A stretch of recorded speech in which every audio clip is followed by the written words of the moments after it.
다음에 이제 누가 나오느냐? 그 다음에 이제 본격적으로 등장하는 게 바로 누구다? 아담 스미스가 나오는 겁니다. 그럼 이제 가봅니다.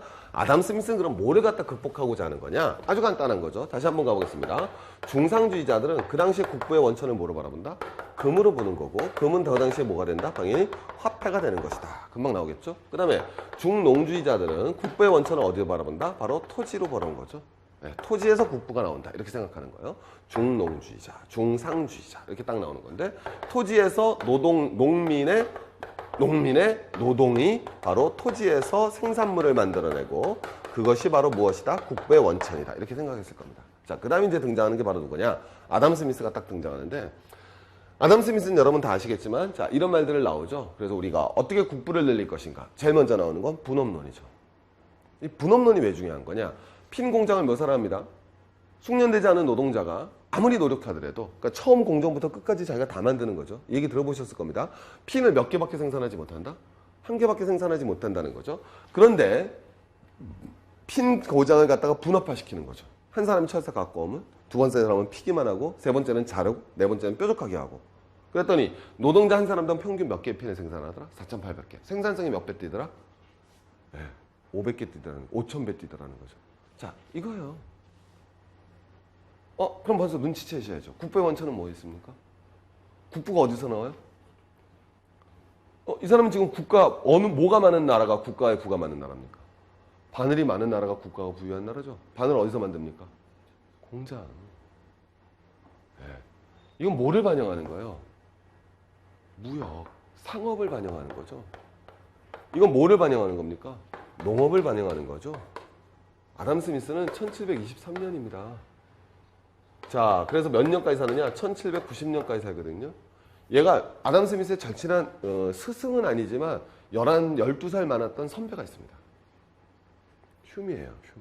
그래서 휴하고 같이 에덴버러에서, 그래서 그 에덴버러 학파라고 얘기를 합니다. 근데 그 휴하고 많은 토론을 하면서 가는 건데, 휴미 죽는 해, 그게 1776년이거든요. 그 해 국부론을 발간을 하는 거야. 휴미 죽는 해 국부론을 발간하고, 이때 참 정조가 집권하죠. 미국이 독립전쟁하고 있고. 그래서 1776년이 연도 알아두시면 되게 좋은 그 기준점이 되는 해입니다. 근데 어쨌든 제가 말씀드린 건 1760년에 뭐가 터졌습니까?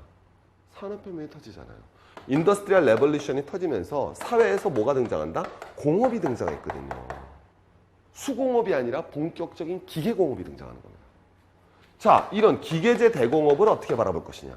이제 국부의 중심은 어디에 있지 않고 장사나 농업에 있지 않다라는 거죠. 자, 이건 뭘 설명할 수 있겠습니까? 그럼요. 원래 유럽의 최강국은 어디였어요? 무적함대 스페인이죠. 예. 그러다가 어디로 넘어갑니까? 프랑스죠, 나폴레옹에. 예. 그건 좀 뒤에 얘기긴 하지만.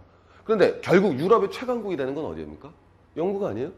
예, 영국이 뭘 만들었냐는 거죠. 영국은 스페인보다 금이 많지 않았어요. 프랑스보다 비옥한 토지를 가지지도 않았습니다. 그럼에도 불구하고 영국은 뭐가 되겠습니까? 국가와 부가 최고로 늘어났죠. 해가 지지 않는 나라가 됐죠. 그 원동력은 어디에 나온다? 공업에 나온다. 이게 아담 스미스입니다. 그럼 공장에 누가 있습니까? 노동자와 정확히 아담 스미스 생각은 자본가가 있죠. 노동자와 자본가가 다 뭘 하고 있습니까? 일을 하죠. 노동이 만든다고 본 거예요. 그래서 아담 스미스의 생각이면 국부는 기계제 대공업 안에 존재하는 노동이다.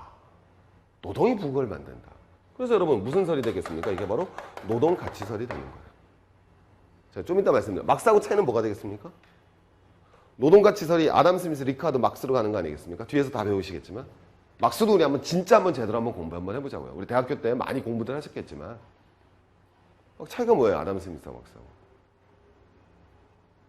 막스는 자본가의 노동은 노동으로 보지 않죠. 노동자의 노동만이 가치를 생산한다고 생각한 거고, 아담 스미스 당시에는 왜 아직까지는 이 아담 스미스와 뒤에 리카드까지도 노동자와 자본가의 적대적 계급성이 발현이 안 돼 있어요. 오히려 노동자와 자본가는 한편이죠. 누구에 맞서는? 지주에 맞서요. 어쨌든 이제 이게 바로 뭐죠? 그럼 이 노동은 어떤 노동이어야 되겠습니까? 생산성이 높은 노동이어야 되죠. 그게 바로 무슨 노동이다? 분업화된 노동이다. 그래서 아담 스미스가 생각했을 때 국부의 원천은 어디 있다? 기계제 대공업 안에 분업화된 노동을 가진 국가가 바로 진정한 국부의 원천이다. 이게 아담 스미스 생각이에요. 그래서 우리가 바넬핀을 배우는 거예요. 근데 맨날 반을 피나면 분업해요. 그게 아니라. 왜? 아담 스미스의 국부론의 원 제목이 뭐냐? An inquiry into the natures and causes of the nation of wealth예요. 이해하시겠습니까? 이거 번역하면 뭐가 되는 거? An inquiry into the nature. 낙도로 아이스크림 아니에요. 정신 차세요. 오케이? And causes of the wealth of nation. 뭐가 되느냐? 국가부의 근원과 형성에 대한 깊숙한 조사 보고서입니다. 그러니까 아담 스미스의 국부는 아담 스미스가 이거 쓸 때는 철학 논문 쓴 거예요. 근데 아담 스미스의 논문을 보고서 야 이건 더 이상 철학적 범주로 분류하기 어렵겠다. 이거는 우리 철학이라고 하지 말고 이건 독자적인 학문이라고 하자. 그게 이제 경제학이 탄생되는 거 아니겠습니까? 그래서 경제학의 아버지가 누가 되고 아담 스미스가 되는 건데 아담 스미스가 말하고 싶었던 거는 국부의 원천이 뭐냐는 거죠. 아담 스미스 생각엔 그 국부의 원천은 더 이상 무엇도 아니고 금도 아니고 무엇도 아니고 토지도 아닌 바로 기계제 대공업 안에 존재하는 분업화된 효율적 노동을 갖고 있는 국가다라고 생각한 거죠. 그러니까 사실 어떻게 보면 지금 제가 말씀드렸죠. 박정희나 중국이나 중상주의적 정책을 따랐다니까요. 예. 아담 스미스만도 오히려 더 전시대적인 사고방식인 거죠. 그렇지 않겠습니까? 왜? 지금도 한번 가볼까요? 세계에서 미국이 우리 한번 가보겠습니다. 제가 말씀드려보면 뭐라고 표현해야 될까? 그 참 표현하기 좀 어려운데 독일이 더 부자 같아요? 중국이 더 부자 같아요? 예, 쉽게 중국이 더 부자라는 얘기 못 하잖아요. 예, 왜 그 말 자체가 바로 뭘 의미하는 겁니까? 어느 나라가 더 부유한 나라냐? 근데 중국이라고 제가 얘기 쉽게 떠오르지는 않을 겁니다. 그 이유가 바로 그거예요. 중상주의적 관점에서 뭐가 되겠습니까? 중국이 훨씬 더 부자 같지만 실제로 딱 독일 생각하면 뭐가 되겠습니까? 정말 기계제 대공업 안에 분업화된 효율적 노동을 갖고 있는 나라? 독일 딱 떠오르지 않습니까? 그거죠. 이해하시겠습니까? 국가 발전 전략을 어떻게 취할 때는 또 중상주의 한계가 명확히 드러날 수가 있는 거죠. 자, 어쨌든 이게 이제 아담 스미스인데. 자, 좀 더 한번 가보겠습니다. 자, 이제 딱 나와서 두 번째 이제 이 분업을 거기다 강시하는데 아담 스미스는 분업도 이제 어느 나라 간에 뭐야? 국가 간의 분업도 중시하는 거죠. 그죠? 그래서 아직 비교 위로는 안 나오는 거고 예를 들면 네가 커피를 잘 만들고 나는 아이스크림 잘 만들면 넌 커피 만들고 난 아이스크림 만들어서 교역하자. 이게 이제 아담 스미스의 논리죠. 그럼 보호무역 해야겠어요? 자유무역 해야겠어요? 자유무역이죠. 그래서 우리 중상주의의 보호무역을 갖다가 비판하는 거예요. 격렬하게 아담 스미스. 그러니까 완전 중상주의하고는 중상주의는 완전히 까는 거예요. 아담 스미스가. 왜? 너네 보호무역 잘못됐어. 국가부의 원천은 절대 금에 있지 않아. 이게 딱 아담 스미스의 기본적인 생각이죠. 오히려 중농주의에 영향을 받았던 건 뭐죠? 중농주의자 국부의 원천은 어디로 왔어요? 토지와 토지 안에서 일하는 농민의 노동이지 않습니까? 거기서 힌트를 얻어오는 거거든요. 네. 그리고 또 마찬가지로 케네가 뭐라고 그랬습니까? 순환을 하면서 순환의 맨 앞은 어디다? 생산. 네. 생산의 부의 원천이다. 그래서 아담 스미스가 중농주의자는 아니지만 중농주의로부터 영향을 받았다. 이렇게 딱 파악이 되는 겁니다. 금방 이해가시겠죠? 중농주의로부터 영향을 받았다는 표현들이 왜 이렇게 나오는지 금방 이해가 되겠습니다. 자, 이제 한번 가보겠습니다. 그 다음에 이제 나오는 거는 역사적으로 아주 유명한 문구죠. 그래서 뭐가 됐느냐. 보이지 않는 손이 나오고 우리가 저녁 식사를 할 수 있는 것은 푸시컨주의나 자방제에서 마게심 덕분이 아니라 오히려 덤벌이다. 뭐다. 이타적 인간이 아니라 이기적 인간을 상정했다고 그러는데 이제 아담 스미스를 우리가 제대로 한번 이해를 한번 가보도록 하겠습니다. 아담 스미스가 말하는 건 이런 거거든요. 자, 인간이 있는데 물론 아담 스미스가 이 당시에 주목했던 인간은 말할 것도 없이 부르주아가 돼야 되겠죠. 자, 부르주아는 이타적이다, 이기적이다. 0.1초 만에 이기적이다. 다 이렇게 이기적이라고 말하기 좀 그러니까 우리 합리적이다 이렇게 번역을 하는 거죠. 근데 아담 스미스가 봤을 때 이런 인간들이 좋다 나쁘다. 이제 물론 요새는 이제 많이 들어보셨을 거예요. 아담 스미스가 그 원래 처음 썼던 책 제목이 휴미 쓴 책 제목하고 똑같습니다. 책 제목이 도덕 감정론이라는 책이거든요. 그래서 도덕 감정. 그래서 굉장히 이타심을 중요시 여기는 사람입니다. 오해하시면 안 돼요. 그렇지만 다른 사람과 다르게 아담 스미스는 인간의 이기심에도 주목을 하는 거예요. 왜? 부르주아는 사실 맞지 않습니까? 남을 위해서 물건을 생산하는 사람이 없죠. 어쨌든 뭐가 된다. 인간은 이기적이고 합리적이다. 돈 벌라고 일하는데 아담 스미스는 예전 사람 같으면 다 이걸 뭐하다. 나쁜 놈이라고 그랬겠죠. 근데 아담 스미스는 뭐라는 거야? 이것이 반드시 나쁜 놈은 아니라는 거죠. 왜? 인간의 이기적이고 합리적인 것이 국부를 창출한다면 그건 나쁘지 않을 것이다. 맞잖아요, 여러분. 제가 핸드폰을 만들었어요. 돈 벌라고. 근데 핸드폰을 갖다가 여러분 그러면 돈 벌라고 만들었는데 핸드폰이 여러분 나중에 되게 좋은 핸드폰이 만들어져 갖고 국가의 부가 증진된다면 나쁘다 좋은 일이다. 좋은 일일 거 아니겠습니까? 그러면 국부가 증진하기 위해서는 내가 돈을 벌기 위해서는 문제가 하나 생기죠. 어디에 뛰어들어야 된다? 그럼요. 이게 바로 시장 안에 어디 경쟁에 뛰어들어야 된다는 거죠. 시장 안에 경쟁에 뛰어들어서 내가 돈을 벌기 위해서는 시장 안에 경쟁에 뛰어들어야 됩니다. 시장 안에 경쟁에 뛰어들어서 제가 해야 될 건 뭐죠? 내가 가지고 있는 자원을 무슨적으로 효율적으로 뭘 해줘야겠습니까? 배분해줘야겠죠. 여러분 이게 제일 중요한 겁니다.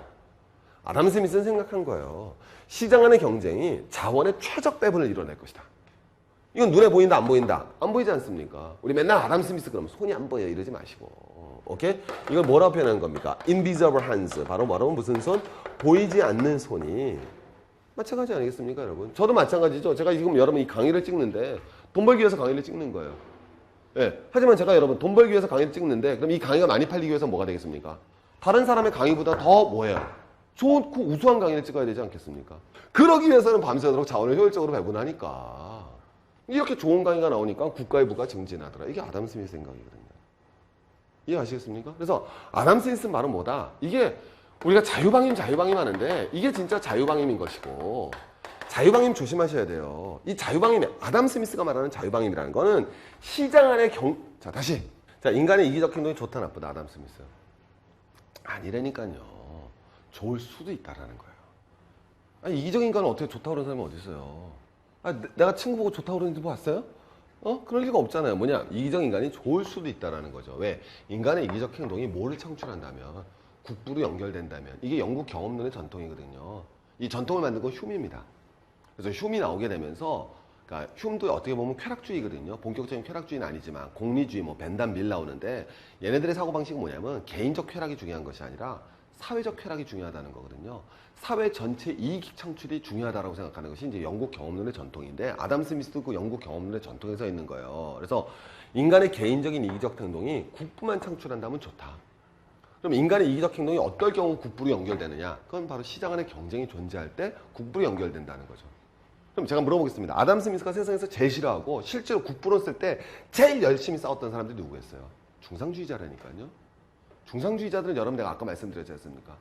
정조가 집권하자마자 남인을 키우고 체제공을 영의정을 안 치자마자 뭘 했다고 그랬습니까? 신의 통공을 해갖고 뭐를 갖다 깨뜨렸다? 독점상인을 박살내잖아요. 아담 스미스가 세상에서 제일 싸우고자 했던 친구들이 바로 독점입니다. 그래서 아담 스미스가 세상에서 제일 싫어하는 건 독점입니다. 왜? 독점이 생겨버리면 뭐죠? 인간의 이기적 행동이 국부 창출로 연결이 안 되니까.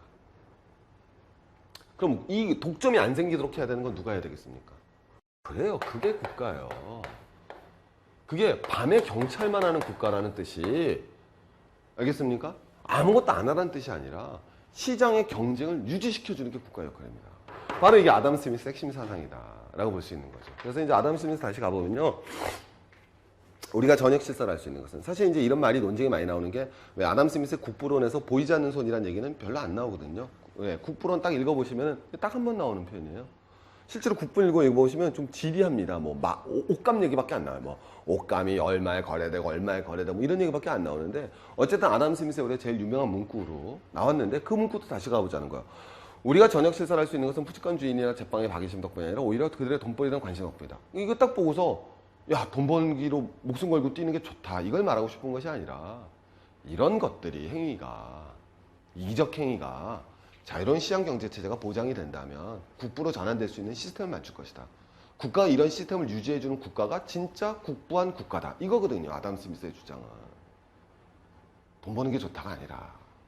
두 번째 가보겠습니다. 공익을 추구하는 의도도 없고 자신이 공익이 얼마나 이바진 건지 모르는 이 오직 자신의 이익만을 도모하는 이는 과정에서 보이지 않는 이끌림을 갖던 보수적 결실도 얻게 된다. 이거죠. 보수적 결실. 뒤로 배우면 이제 외부 경제가 발생한다는 거죠. 네.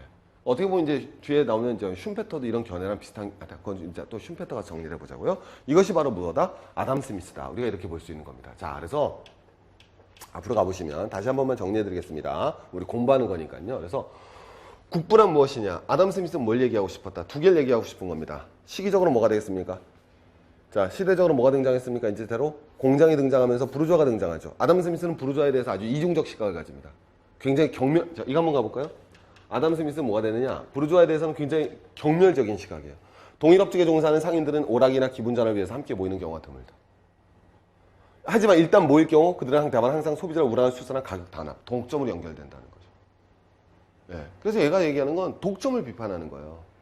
부르주아가 나쁘다는 게 아니라 독점이 되면 안 된다. 부르주아 독점 못하게 하자라는 거예요. 하지만 부르주아를 비판하는 건 아니죠. 왜? 이 당시 역사의 주도기획으로 이제 누가 떠오릅니까? 부르주아가 떠오르지 않습니까? 근데 모든 사람들은 부르주아를 이기적이라고 뭐 했겠어요? 다 비난했죠. 아담 스미스도 마찬가지예요. 하지만 그들의 이기심을 국부로 전환할 수 있는 키를 만들자라는 게 아담 스미스의 진정한 국부라는 생각이다. 알겠죠? 부르주아를 갖다 멸시하고 경시하고 아주 통렬하게 비판합니다. 그리고 아담 스미스가 책에 보면은 그 외국 가서 제국주의적으로 착취하는 그들의 그 자국의 자본가들에 대해서 대단히 분노합니다. 하지만 아담 스미스는 그 분노와 다르게 냉철한 가슴을 가지고 있는 거죠. 냉철한 가슴? 말이 이상하다. 그죠? 냉철한 이성을 가지고 있는 거죠. 하지만 뭐 해야 된다? 국가가 나서 자유로운 시장 경제체를 유지시켜준다면 부르주아의 이기적 행동도 국부로 전환시킬 수 있다는 것이 국부론의 첫 번째 포인트고, 두 번째는 아까 말씀드렸지만 스페인보다도 금이 없고 무역이 발달하지 못하고 프랑스보다도 비옥한 토지가 없는 우리 영국이 보다 더 세계 중심 국가가 될 수 있다는 비전을 제시해 주는 거죠. 자, 이제 한번 가보겠습니다. 그래서 이제 우리 한번 정리해 보시면요. 자, 우리 한번 가보겠습니다. 우리 공방고, 오늘 공방고 정리해 보면 국부는 18세기에서 이제 산업혁명 터지고 76년에 국부론 썼다고 그랬죠? 좀 있으면 이제 프랑스혁명 터지는데 부르주아가 등장하면서 중농주의 프랑스와 중상주의 스페인을 제친 영국, 그 의미를 보는 거죠. 그래서 중농주의자는 금이고 중상주의자는 금이고 죽는 자는 토지라면 아담 스미스는 자유로운 시장 경제 체제와 기계제 대공업 속에서 분업화된 노동을 가지고 있는 국가가 진정한 부유한 국가라는 것을 그의 자본론이라 미쳐서 그의 국부론을 통해서 역설했던 사람이다. 이렇게 말할 수 있겠습니다.